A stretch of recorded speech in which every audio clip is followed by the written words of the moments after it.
Dalam dunia teknik sipil dan sumber daya air, bendungan tanah memegang peran yang sangat penting dalam penyediaan air, pengendalian banjir, hingga irigasi.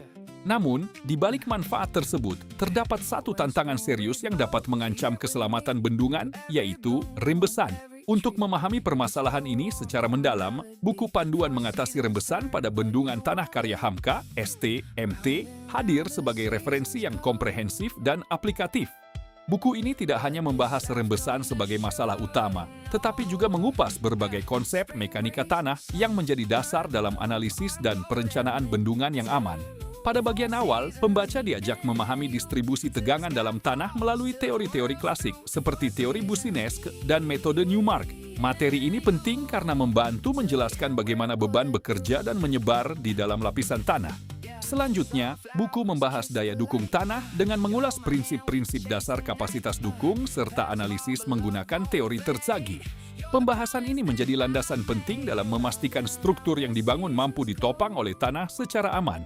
Bab berikutnya mengulas konsolidasi tanah, yaitu proses penurunan volume tanah akibat keluarnya air dari pori-pori tanah. Penulis menjelaskan konsep konsolidasi secara sistematis, mulai dari teori dasar hingga faktor-faktor yang memengaruhi penurunan konsolidasi primer di lapangan. Tidak hanya itu, buku ini juga membahas teori distribusi tegangan menurut Westergaard, stabilitas lereng, penurunan segera atau immediate settlement, tekanan tanah, hingga karakteristik kuat geser tanah lempung. Lalu penulis menjelaskan pengertian rembesan, faktor-faktor penyebabnya, metode perkiraan dan pengukuran debit rembesan, hingga teknik pemantauan dan inspeksi yang diperlukan untuk menjaga keamanan bendungan. Selain itu, buku ini juga memberikan penjelasan mengenai berbagai upaya teknis untuk mengurangi rembesan, strategi pemeliharaan bendungan, serta evaluasi keselamatan yang harus dilakukan secara berkala. Pembahasan mengenai perilaku aliran rembesan di dalam tubuh bendungan menjadi nilai tambah yang sangat penting bagi praktisi maupun mahasiswa teknik sipil.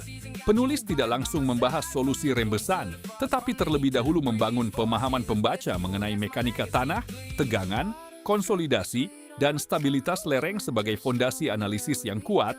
Secara keseluruhan, Panduan Mengatasi Rembesan pada Bendungan Tanah merupakan buku yang sangat bermanfaat bagi mahasiswa teknik sipil, akademisi, konsultan geoteknik, maupun praktisi yang bergerak di bidang bendungan dan sumber daya air.